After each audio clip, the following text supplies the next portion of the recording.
Thank you, sir. So, Chaplain Myers kind of set up this training. Um, why this is so important? Because, well, there's a doctrinal mandate to our core, right? And we ought to do this moral leadership training. From now on, I will just refer to it as NLT. Okay? And also he mentioned that a lot of the kind of cultural climate that we're in, not just inside the military but outside, is very relativistic. People say, well, what's true for me may not be true for you, and same goes with right and wrong, right? What's right and wrong for me may not be right and wrong for you, and very subjective, very relativistic, right?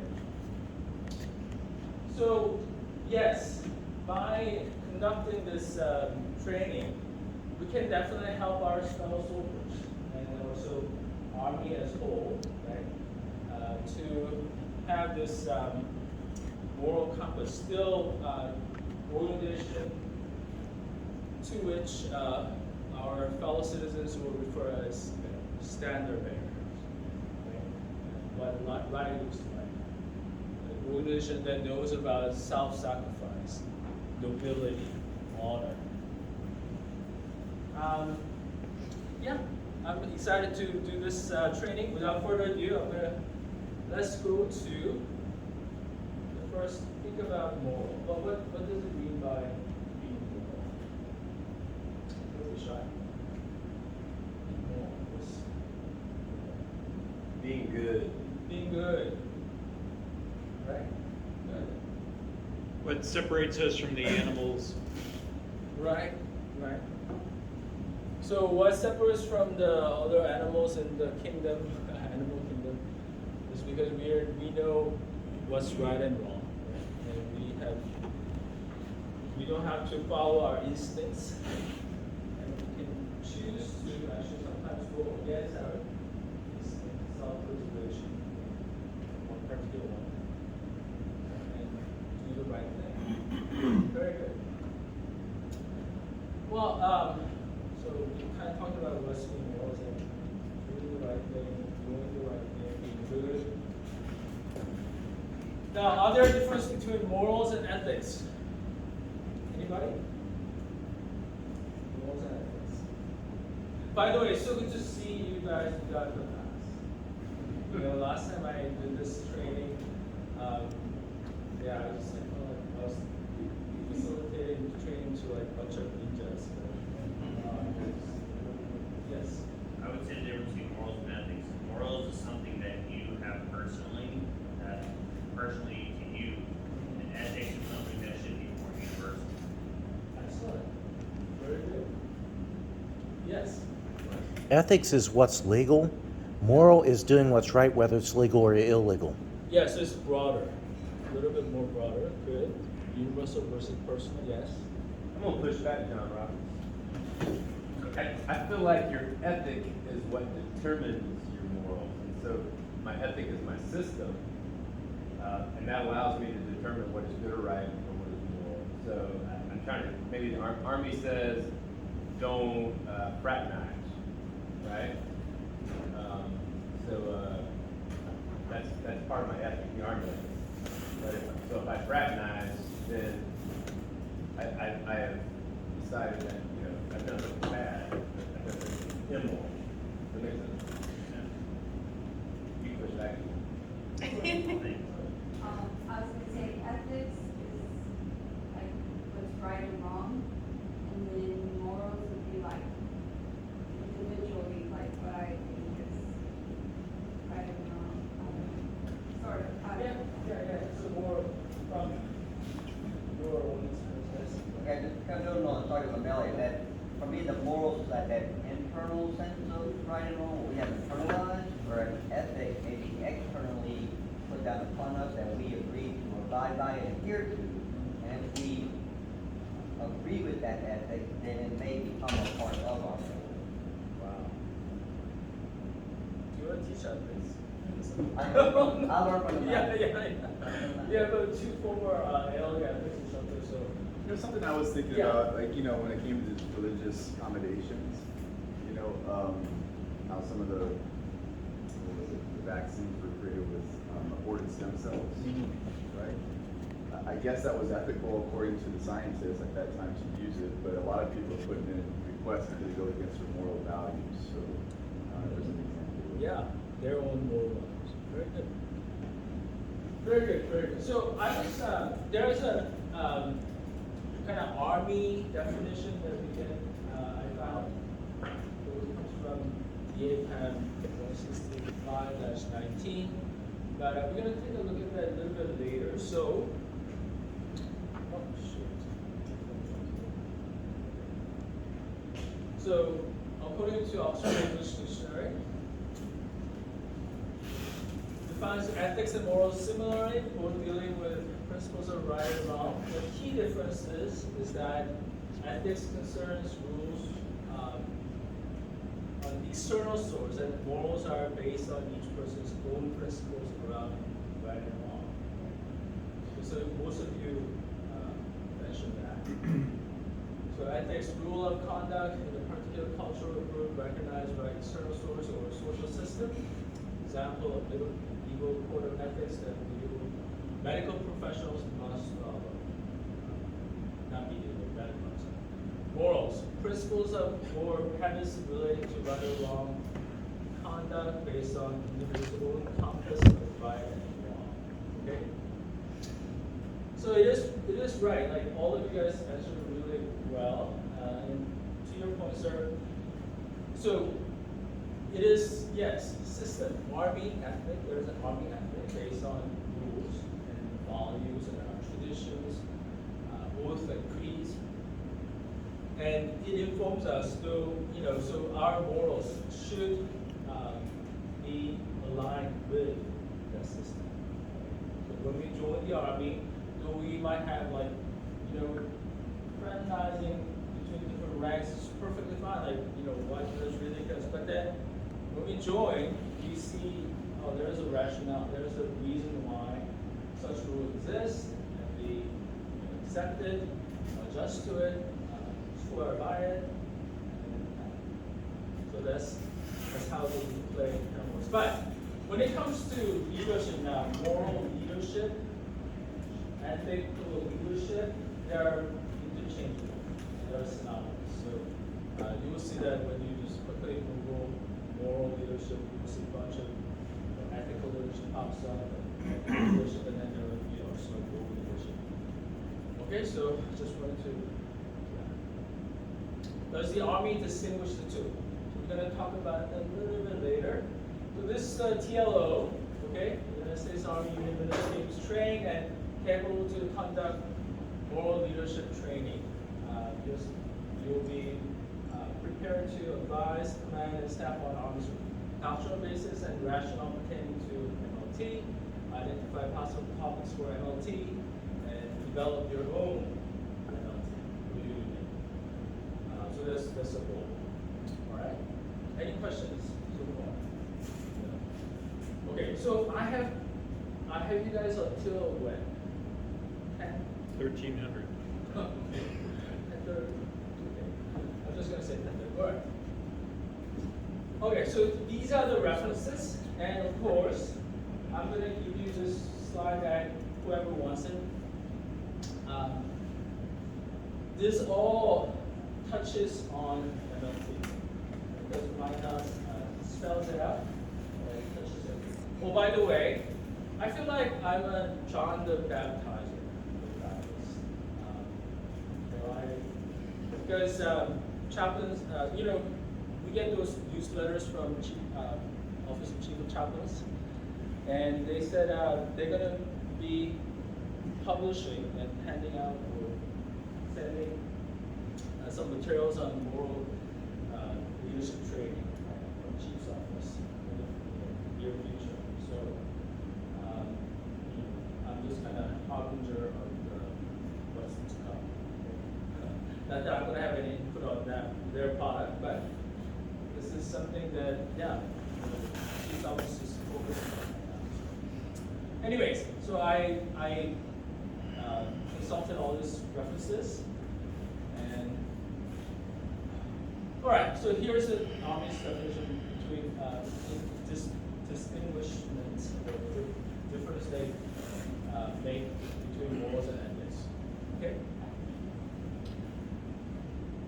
So I just need you to read it.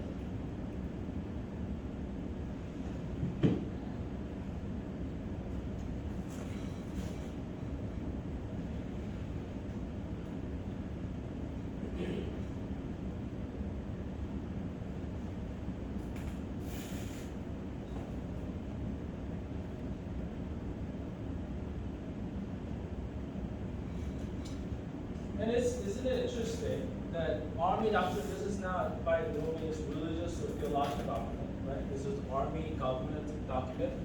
Actually says, oh, it works. Army ethic comes from our nation's philosophical heritage, theological and cultural traditions, the historical legacy that frame our nation.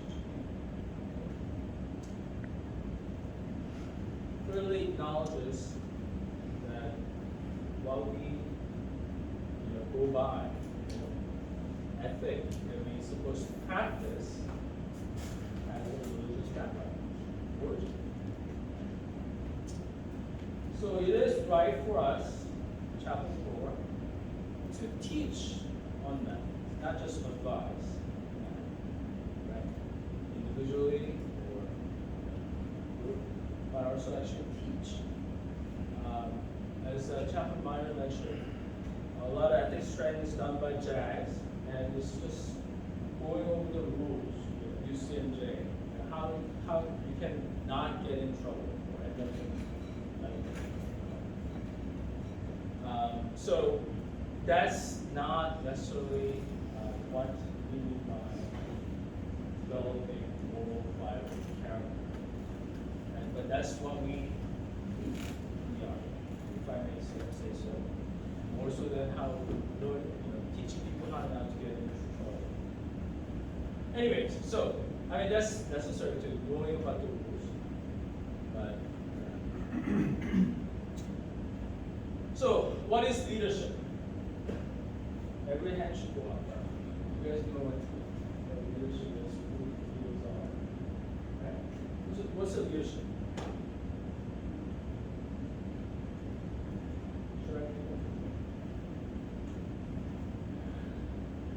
Clive Glory Sergeant, those specialists.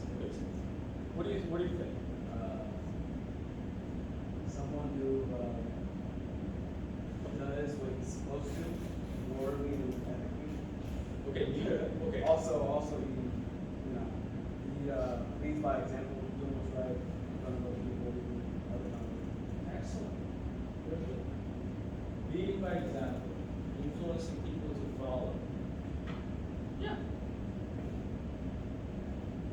So leadership is the activity of influencing people by providing purpose, direction, and motivation to accomplish the mission and improve the organization. And a lot of people, when they change of school or change of responsibility, and they say, like, I'd like to improve organization work. And thank you for making this organization better than we found it, all this stuff. But it is true. By definition, by Army definition, leadership should entail not just managing people, right, or numbers, resources, but actually improving people, improving organization. By providing purpose, direction, and motivation. So then, what is moral leadership? In the same vein.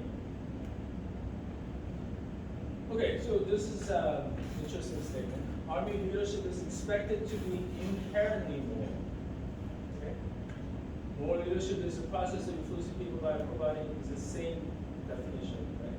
moral purpose, except there's a moral purpose, direction, motivation to accomplish the mission and improve the relation consistent with Army. Alright. So why is Army leadership expected to be inherently moral?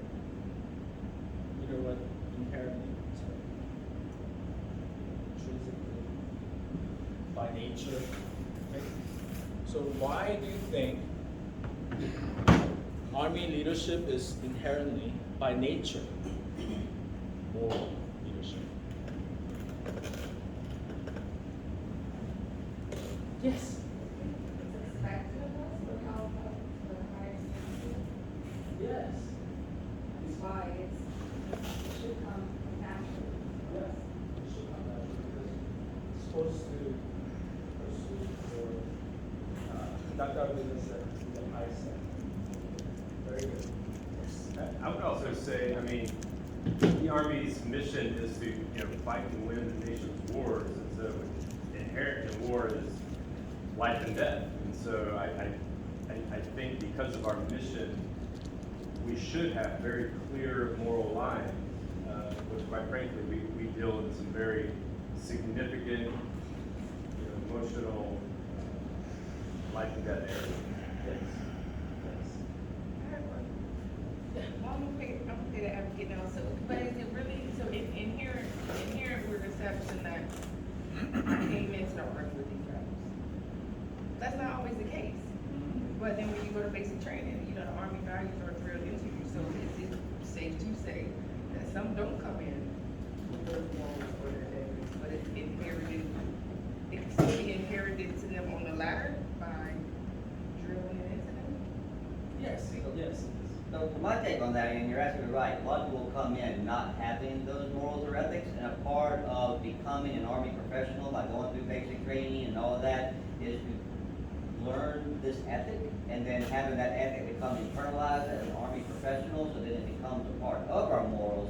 So then basically we become MOSQ as an Army professional, and then this is an inherent moral component that we were instilled in us during our training. And I would also say, and we've seen this before, soldier comes in, goes through basic and AIT, and you think, man, they're on the right track, and then they get to the first duty station, and there's less visibility on them, less supervision, and they kind of revert back to, for lack of a better word, back to when they were on the block, right? And you see this, I forget,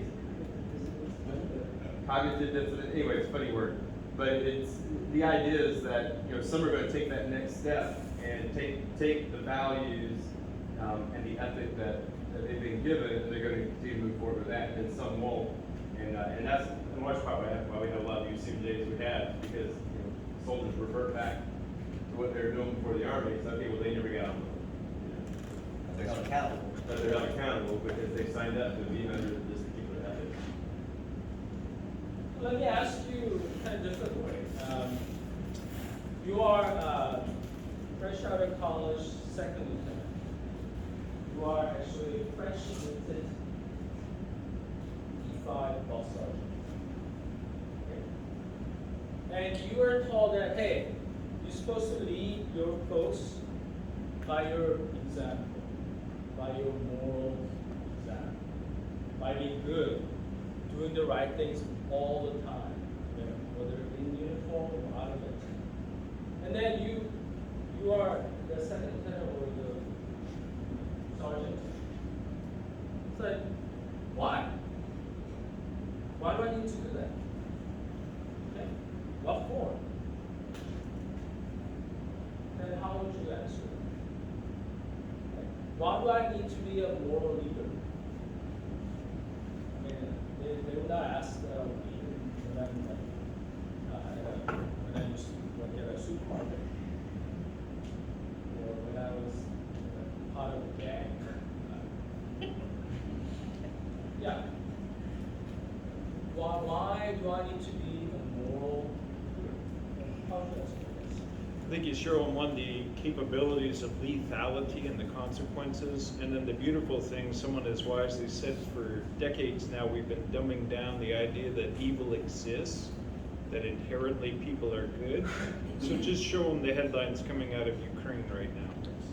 And what we're seeing out of Ukraine and why it has to be inherently moral and it's an expectation is that many times things are happening at the lowest level, and the expectation is that whether you've got someone there or not to watch you, you're expected to do what's right.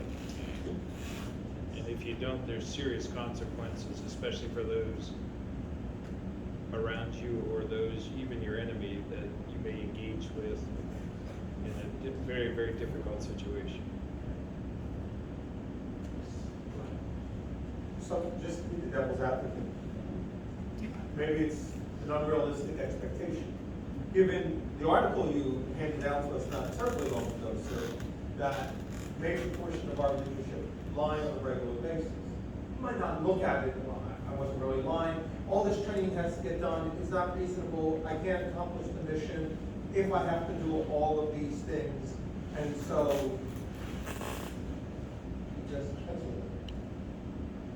Why? Because, we said, well, this mission is more important than all of that, but I have to show green on all of that.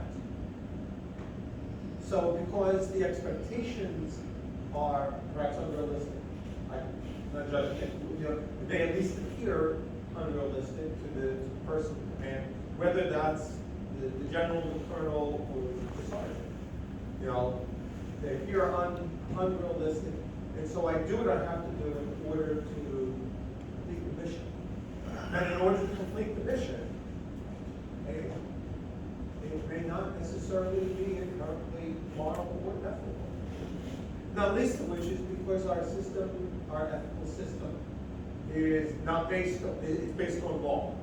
So, what is, so if I'm going into combat today, the terms of engagement today versus the terms of engagement tomorrow. I do this today, it's legal. Tomorrow, I'm in limbo. Why? Because the terms of engagement change. So, what we also tell people, who are leading, is that this is only a matter of law. And maybe it's why it does fall to the job on a regular basis. Why? Because that law can change. Today, it is legal for you to receive up to $20. But then we rehash it, we take a look and say, it's not realistic. We spend $20 on something, minimum. So now we're going to up it to $40. So it's a legal system. Because it's not based, we say it's based on all these other things, but is it real? Who's actually taking a look at the legal system, the ethical system that we're saying, and saying whether or not this is this really a moral, ethical system, or is this a legal system? Because what is legal is not necessarily what is ethical. It's not necessarily what's moral. I dare say everyone in here breaks the law on a regular basis. It's 25 miles an hour on post. Have you ever inched it above?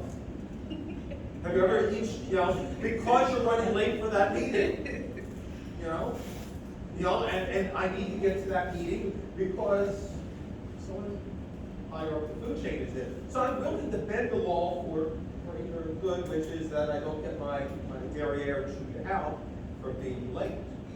Even if I was doing something worthwhile.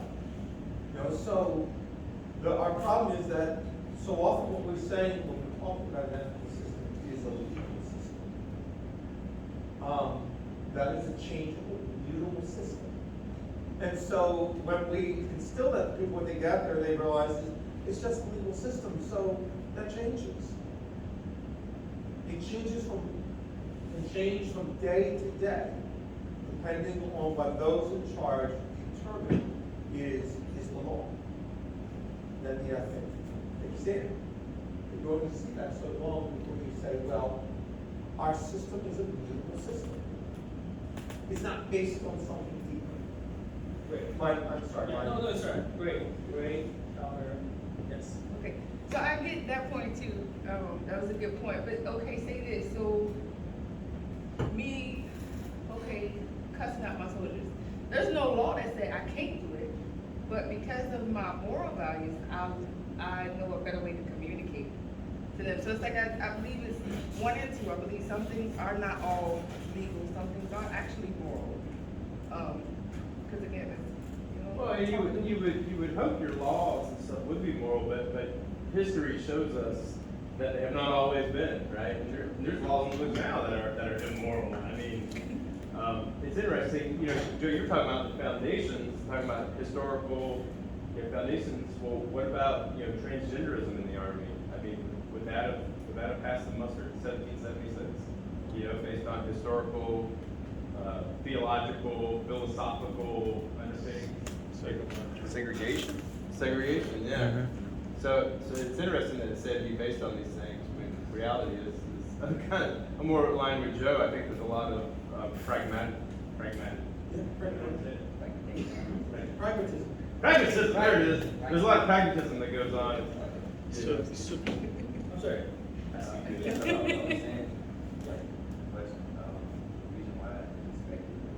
Yes, speak up. You're a sergeant. Come on, Jordan.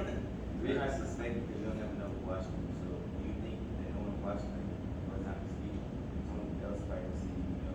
So I do, I guess that's a leadership practice that I inherited. So it's on you to see it. Go up. If you don't have a leadership that shows what's right consistently, then yeah, the power is gonna do whatever they feel like doing, and there's this whole the nature or the climate will disintegrate.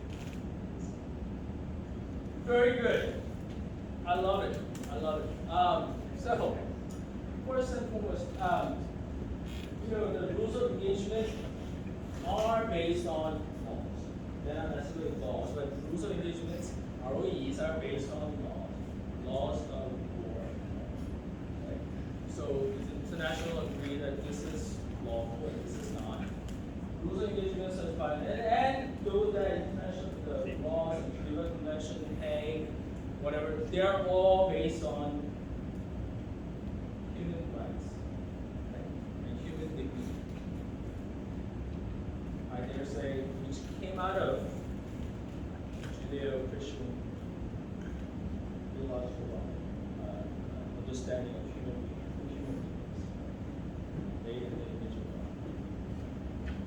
So, I mean, okay, day to day, I wouldn't say, okay, maybe, but it all based on trying to not cause too much collateral damage, minimizes human suffering. It's all, while accomplishing the mission. So it's based on that. And that's it's a legal system is part of Army ethic. Okay? Legal rules and regulations, they are all part of Army ethic. You're supposed to, right? What we don't understand about traffic laws, we sometimes forget. If there's no speed limit, there's no such thing as traffic lights, there's no more freedom to drive safely. Yeah, I mean, there are reasons why these rules, regulations exist. It's to guard, good conduct, order and conduct, and be able to successfully execute missions. The chain of command, all But a healthy legal system, for it to be a healthy legal system, has to flow out of an underlying established, in a sense, moral code. And whether or not you would call it ethical code or moral code, because the extension of human law, the Ten Commandments doesn't tell us much at all about what the speaker is. It really didn't bring it up. But what we do, we're taking underlying moral codes that we are presuming to be essential, good, right, proper, that these things are a good foundation. They are the foundation. And then we take the Judeo-Christian principle, and then we're applying it. But once you cut out that underlying principle, so we went to great effort to remove the word religious out of all of it. so that we could not be accused of saying that we actually were trying to use our foundational principles. You know, we tried to fudge it. Well, once you fudge it, and we're no longer saying it's really based off of that Judeo-Christian principle, then what are we basing it off? Consensus. You know, that's a really good point, because I think about, you know, laws on the books for adultery, for instance. You know, adultery is illegal, right? Hardly ever gets prosecuted, but it's Still in the regs. It's still, but where does that come out of? Well, I presume it would come out of this idea that marriage between one man, one woman, and you know what I'm saying, like it's, which is really a Judeo-Christian view. But to the extent that we start changing the rules and getting away from the moral or the ethic, we see this drift. And now all of a sudden it's, you know, anybody can get married, and you know, before long, I'm just being ridiculous here, but people are going to be marrying animals, and you know, it sounds weird, but They already yeah, do. I feel like in the next 20 years, you know. They already do. Okay, well, they already do. There you go. People marry buildings even. But that's because, like you said, we've gone away from an underlying ethic, and we don't have any. If you don't have anything to reach back and grab for, you know, I kind of likened it when I was learning how to swim. I would just hang around the little pole on the steps at the pool, you know, and I'd let go and float away, and then grab the pole, and then let go, float away, and then grab the pole. 'Cause I like being in the water, but I really couldn't swim. I think of it like that, like I let go and I start to float away, and then I reach back to that moral compass or that moral ethic, and it's just not there, and then I'm just gonna drown. Therein's the problem, because in modern society that is rejecting Judeo-Christian values, they liken it to just that. When you're a child, you had to rely on religious belief, but when you became your own independent person, and therein is the challenge, because the ethicists, and I'd be curious, you went to Duke, that probably it was far more influenced as secular humanism, which says that humanity is the highest order, and it struggles with, okay, then how does that humanity? Because if it's a compassionate dictator, we know that doesn't end well. If it goes to the absurdity of consensus, which is what we're talking about, consensus is willing to tolerate quite a bit of this, or it would be changed. Well, we've got a problem with that, because a consensus was willing to determine to obliterate a race, even right now as we speak. There's a common consensus in a civilization that says this race can be obliterated at any means possible. And therein our challenge in the United States Army, that there is a battle of what Judeo-Christian values or the secular humanists that are fighting for the soul of our country and for our army. So I'm curious how you do that, because without a common foundation, as you even said, the regs are probably be rewritten that go right out of it, that, you know, we have certain inalienable rights that flow from a creator. Well, that's all thrown out the window when you reject that notion, and now everything's up for grabs. So the flavor of the Constitution, which is going to support, you know, Thomas Jefferson, he was a humanist. Deist. He wasn't even deist, he was just straight humanist, but he had those words, right? Because he understood that without that transcendent religion, we're in trouble. We all kind of push our own views. That's not how the good government, a good society, strong nation can thrive.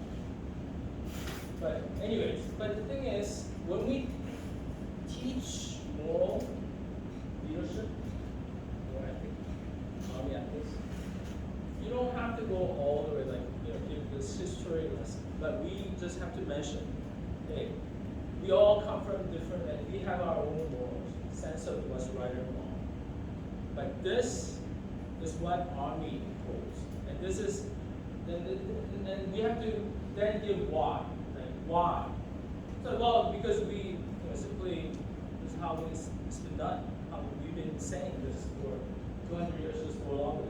No, we said this respects, you know, the catchphrase these days, right? What's the catchphrase?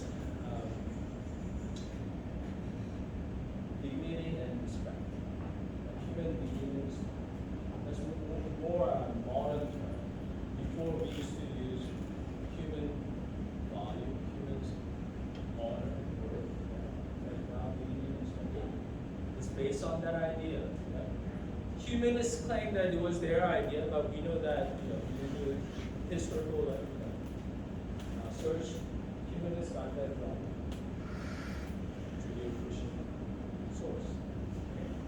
Okay? So, anyways, but that's let me just kind of sum up what we've been saying and why we need to have army leadership that is by nature moral, right? Know what's right and wrong, and be able to make the hard right rather than go for easy wrongs all the time, right? Though sometimes we go over 25 speed limit, which was established to protect children playing outside and soldiers and Marines marching up and down the streets, right? Why we go over and we go like 25.5 miles per hour? We shouldn't feel good about it. We shouldn't just justify, oh, I have a reason, right? No, even you violate that small law, it's not like we're in the first degree, right? But we shouldn't feel good about it. Leaders shouldn't do that. Okay? So, because our business involves killing and destroying human lives, it can quickly degenerate into like massacres of innocent people. Have we seen that before? Yeah, we're seeing it on TV, right? What Russians are doing to Ukrainians. But US Army wearing the same flag, have we done that to people? Yes. Yeah. It has to be, Army leadership has to be moral leadership. You cannot have leaders just sanction like, hey, whatever it takes. You cannot have it. Yes. With this, I guess, a little bit ahead. I feel like it's out of like adapting, like you said, Keith, I can't hear what you're saying. I'll say. You're bored, come on. With this, I feel like it's a matter of adapting because, like, the speed limit can change. A little like same with the regulations, and I guess that it can change, like as far as like transgender and gays in the army, whatever. I feel like it can change also. So it's like this is just a matter of adapting to whatever I guess the regulation or ethical principle is at the time. It's not really. Can't be Very sure. good. So where does this transgender don't ask, repeal of don't ask, don't tell come from? Well, the Relativism. yeah, moral relativism, and also the reasoning behind is to respect the rights of these individuals. So you bring up a good point though, because now you say, okay, well, what if what's going on inside the Army doesn't align with what I personally hold to be good or true? And so now you've got two things that you value, your service to the Army and your personal beliefs, and they conflict. At that point you have a decision to make, don't you? You gotta figure out, can I adapt or can I not? And that's, I think that's gonna be an individual decision, but it's based on something. And it kind of goes back to Joe's point. There has to be something underlying that is informing your ethic, that you're pulling from.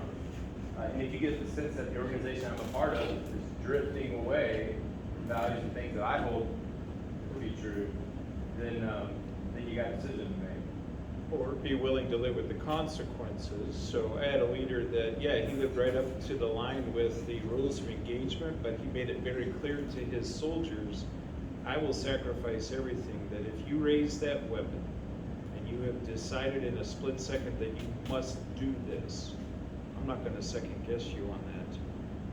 That there are so many split second decisions, and therefore moral leadership many times that's commended is moral leadership where that person is willing to sacrifice, and that leader, to his credit, sacrificed his stars.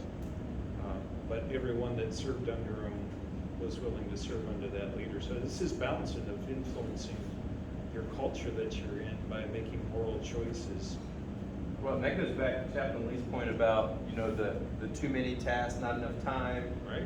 You know, people mark green even though they know they haven't done it, but what happens if you get a leader that says, no, I'm a moral leader. We could not do this. I'm gonna be the truth broker here. Sir, ma'am, we didn't do this because we don't have time. You know, and it's like, well, could that cost him or her something? And the answer is yes. You know, moral leadership can cost you something. And I think maybe that's something we haven't talked about. It does not always go well with you when you do the right thing. In fact, sometimes doing the right thing is very costly. So that's Good Friday. It takes what we call moral courage, right? Go ahead.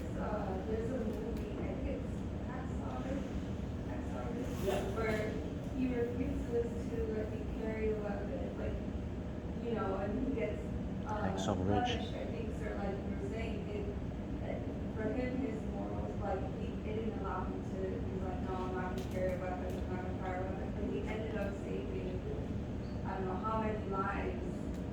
And his moral just like came from actually his religious belief. That's the Yeah. And in my opinion, his interpretation of thou shalt not kill was a little bit off.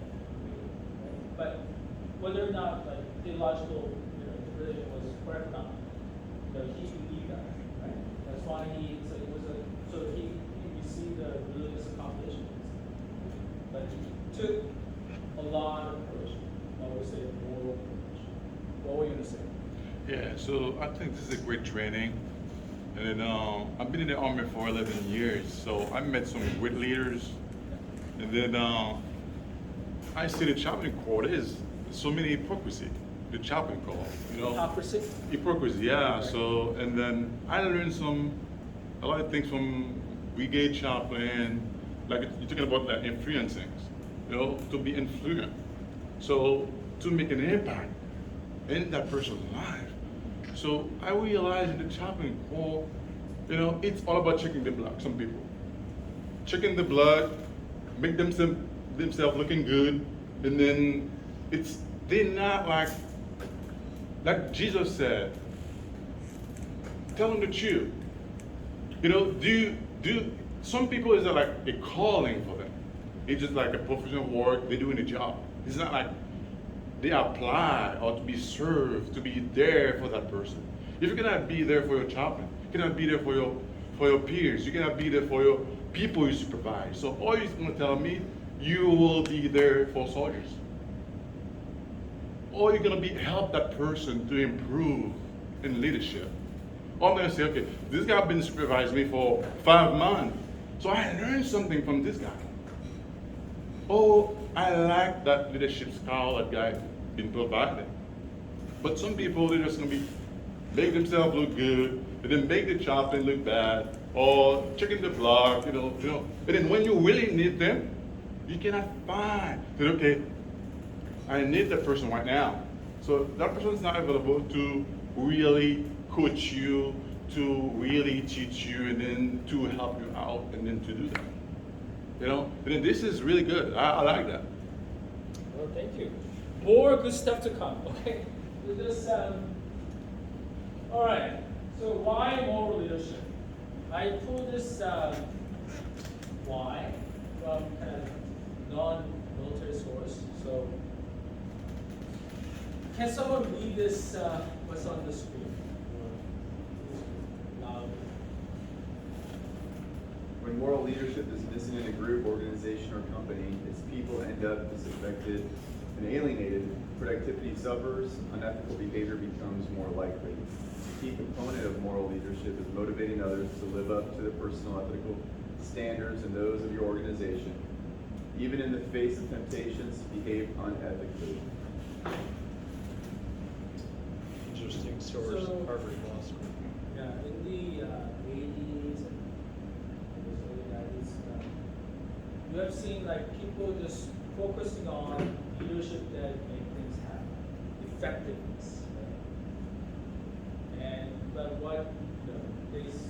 But then realize these leaders, like very charismatic, often make things happen, but organizations can because of leadership, and often when they are leading, right? And because they, really showed poor leadership.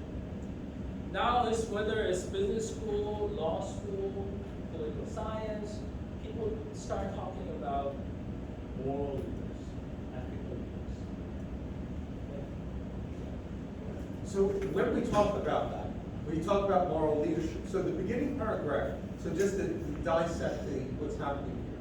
The beginning one is, the beginning paragraph is sort of presuming that there is a common baseline expectation of what moral leadership looks like. Yes. But then you hit the second paragraph, and then if you start dissecting it, the key component is motivating others to live up to their personal ethical standards. So here's the thing, I have mine. So we'll say I'm PE1, but he has PE2, and she has PE3. So we have different standards. So mine may be based on my religious background. His may be based on the fact that he doesn't have a religious background, and he has sort of come up with his own way of living. Hers might come from a more humanist stance. The problem is that if you're saying that, I just want you all to live up to your personal ethical standards. And if we all come together, then this will give us moral leadership. So my pushback is hogwash. Hogwash. Exactly. Hogwash. If and those of your organization, right? So if this, I saw the same problem that you saw when I went through a lot of different definitions for different organizations. I chose this because it does mention those of your organization. Your organization has some organization has codes of conduct, right? Has rules. And so your personal ethical standard, your morals, right, has to match up, align with that of your organization. Okay? Yeah, I'm giving them like benefit of the doubt, right? Because that's presuming that they're equal. So my organization may not have, may have a very minimal ethical standard, which may be very different from mine. Yes. And so when I face temptation, which one do I pick? Do I pick mine? Or do I pick the organizations when I have to make a choice? Exactly. And there's consequences of choosing your own what's right, right? Just like in the army, yes. That's what I mean. I was about to say, once you sign up military, sign your life away, I don't think personal morals or anything. You live by values. So it's like Chapman said, if it's against your morals and it's really affecting you continue consequences. But once you sign that line, it's not operational or So there's a reason why military, U.S. military, Army is consistently at the top of most trusted organizations by German people. So because we're supposed to have this, unlike some other organizations, very stringent even standards and rules that we're supposed to go by. And if we do not like the rule and we choose our own personal morals and rules over armies, then there's a higher consequence. I'm sorry. I'm sorry, go ahead. So the tension that you're bringing up is, if all there is to life is this life, I can do some pretty rotten things and get away with it. But if I have a sense that there is someone who is going to hold me to a standard, then that determines whether I stay in an organization, it determines whether I speak up in an organization, just like Martin Luther King, whether I speak up, and I expect some consequences to come, right? Jail, lost jobs, lost inability to, but most of us, if we look at the end of our lives, say, who would I rather look back on my life and reflect of what I've done? And we will most often have regrets of where I failed to live up to that godly standard, as opposed to where I was promoted, I became wealthy, whatever the appeal is to sell your soul. So we may have sold our bodies, but we did not sell our souls when we signed up to the United States Army. And I would say, if tension's a really good word. I think what you also need to understand, probably the last 10, 15 years, the Army spent a ton of money, a lot of ink trying to codify and establish an ethic and this and that, and it still is left wanting for the reasons that you discussed. And we even stood up the Center for the Army Profession and Ethic, and now it's something else. So what you're seeing is somebody trying to establish something, but it seems like they're building their house on sand. Now, the cool thing is, when he starts talking about, well, how do you implement moral leadership training? Now all of a sudden it's Joe Lee's baby in his unit. And you gotta be tactful and you gotta be winsome, but there are ways where you can introduce what you believe to be true, right, and good. Now, if you go too far and the commander says, Chaplain, I don't like that, again, that's where you say, am I willing to risk something in order to put forth what I think is good, right, and true? If you're not, then it's probably going to be bland. But if you are, then you may change some lives. Or you could be 100% completely wrong in the way you think, and you can just break people's lives. Okay, I'm gonna talk about how to do this kind of wisdom, right? Because that's what we want. I mean, we know what the truth is. You know how, like we are all moral beings, right? Whether we are everybody who is like blatant, thoroughgoing, liberal relativists. That relativism only works in theory. In reality, in practice, no one can exist like that. Okay? You have to have like, oh, this is right, like this is obviously wrong. That's how humans can live, function. So we are touching something very like at the core of the makes who we are as humans. And it's something that Army desperately wants. And we can deliver this. Right? It's such a great opportunity. And I know a lot of, like most chaplains, like when you got a call to enter the Army, like you kind of felt like you were like a missionary, a cross-cultural missionary. You had to learn this different language, different culture, adopt it, and how to bring God into it. Right? I mean, this NLT is one of the God ordained, from my view, God ordained things that we can use to reach our goals. Right? And have them to think about something that is transcendent, something that is really good, something that is not. The role that chaplain plays in this is that we're not only moral creatures and therefore can look to a common consensus of morality, but we also have to tell the truth to people that we're immoral people. Yes. That's There kind is of the our tension. motivation, yeah. So, and I hope all the leaders are like that. But sometimes chaplains, they go to chaplain, hey, you saw what I saw. Are you going to say something about to your commander, with your special staff too? Right? What happens is, no, I think that's Chaplain Bartholomew's point. So, is the chaplain corps ethical and moral in its members?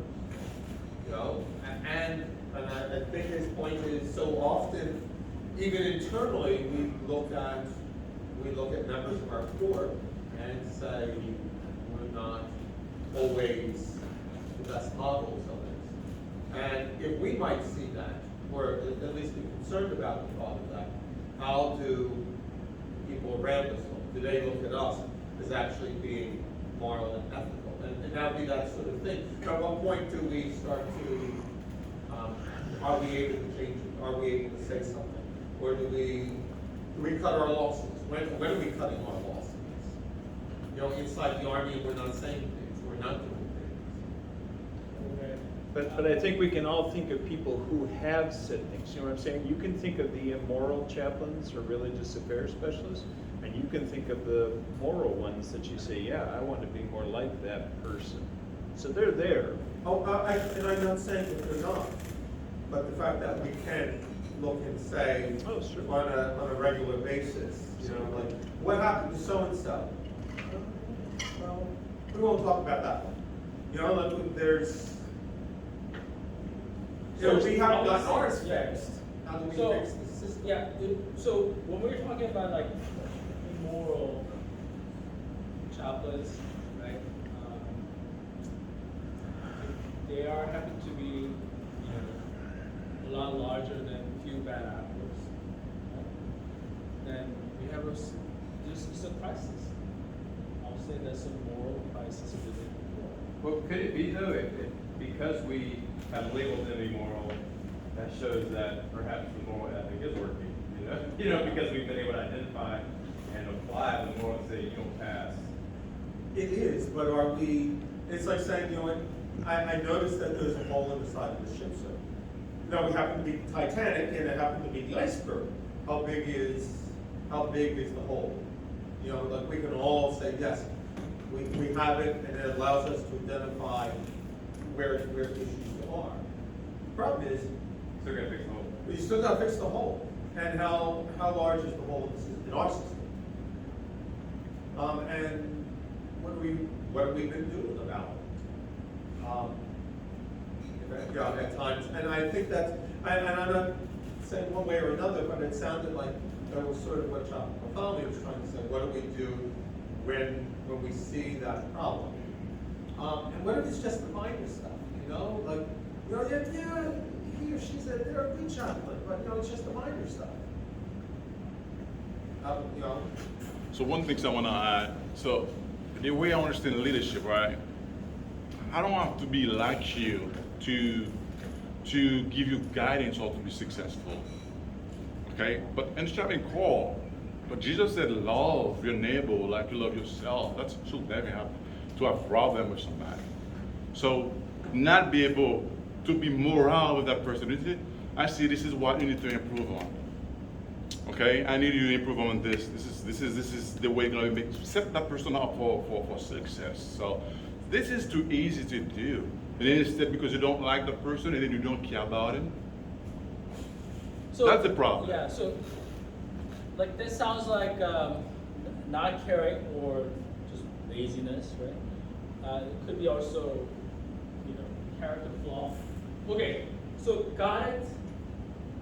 There are problems within the door, the army, in our society. But friends, we're gonna do something about it. Okay? Starting today. Alright? I hope you're excited about that. I'm gonna give you just 5 minute break. Is that okay? Yeah, and then